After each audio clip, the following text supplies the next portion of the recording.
All right, everybody, welcome back. We are hitting the road today. Ooh, road trip. Yeah. We're doing a deep dive into Ontario's best highways. Best highways. According to one very, uh, dedicated person on the internet Yeah, on this website, the top tens. I love that website. Yeah.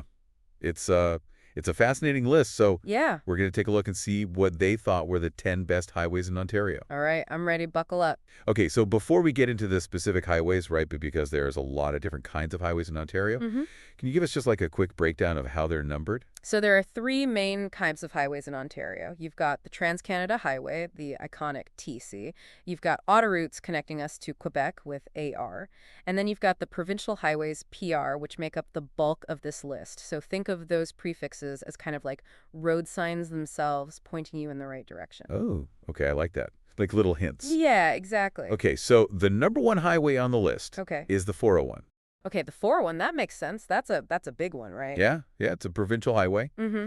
and it's the busiest highway in North America. Busiest in North America. Wow. So it makes sense that it would be on a list of the best highways. From a purely practical standpoint, I would say yes. It connects major cities. It keeps Ontario's economy going strong. It's really essential. Yeah. But I guess best is subjective.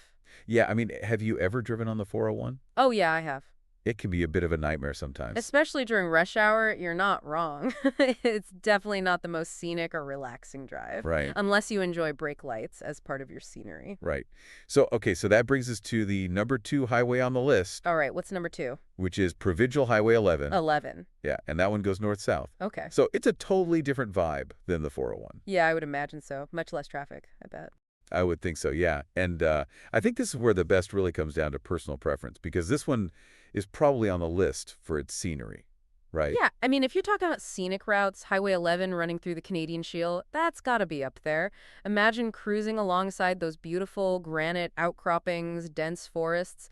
It's a totally different experience. Suddenly, Best becomes all about connecting with nature, maybe even feeling a sense of awe. Yeah, yeah. Okay, I've never been on this highway, so you've convinced me I need to check it out. Put it on your list. Okay, it's on the list. Road trip. Okay, so speaking of highways that I've never been on, Yeah. number three on the list is Provincial Highway 37. Okay, Highway 37. And I had to actually look this one up on a map. Okay, I'm intrigued. Where does this one take us? So it runs along the eastern edge of Algonquin Park. Ooh, Algonquin Park. Now that's what I'm talking about. So I imagine it's very scenic. Oh, yeah. Highway 37 is a hidden gem. It's a winding, scenic route that takes you past those amazing, tranquil lakes and towering pines.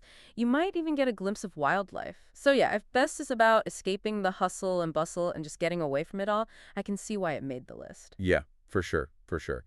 Okay, and then, we've got a couple of other familiar highways on the list, Okay. the 400 and the 403. All right, back down to the GTA, are we? Yeah, those ones both serve the Greater Toronto area. Makes sense. Got to have those commuter routes represented. Yeah, those are probably on the list for their, just practicality and convenience. Yeah, they're definitely essential for getting around the GTA, no doubt about that. But it's interesting to think about efficiency, right? Mm-hmm. Because for somebody who's commuting every day, efficiency might mean like, minimizing traffic, maximizing speed. Right. Every minute counts when you're trying to get to work on time. But for somebody who's on a road trip, Totally different story. efficiency might mean something different.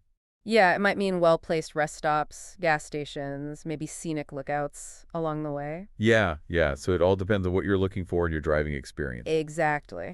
And it also just kind of makes me think about how highways are, more than just roads, right? Oh, for sure. Like they're woven into our economy and they're Yeah. woven into our daily lives. They're vital for transporting goods, connecting communities. They play a role in everything from tourism to manufacturing. Yeah, But of course, all that convenience does come at a cost. right. We can't ignore the environmental impact. Yeah, building and maintaining highways can affect But ecosystems sure. and, all the vehicles that are driving on the highways Yeah. and the emissions. Yeah, and their contribution to climate change. Yeah, Yeah, it's a complex issue with no easy answers. right. And I think that's why it's so fascinating to explore lists like these and consider what makes a highway great from all those different perspectives.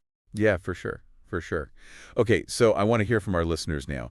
Have you driven on any of these highways? What stood out to you? What are your criteria for a truly great highway? Yeah, because this list really just a jumping off point, right? Yeah. It could be about efficiency or scenic beauty or historical significance, or maybe it's just that feeling of freedom you get on the open road. It's really up to you. Totally. And rounding out this list, we've got Provincial Highway 115, 402, 48, the Trans-Canada Highway 17, and Provincial Highway 19. So, a real mix there. Real mix, yeah. Um, but yeah, keep those engines running, folks. Yeah. Tell us about your favorite Ontario highways and what makes them special. Until next time, happy travels. Happy travels. Bye. Bye.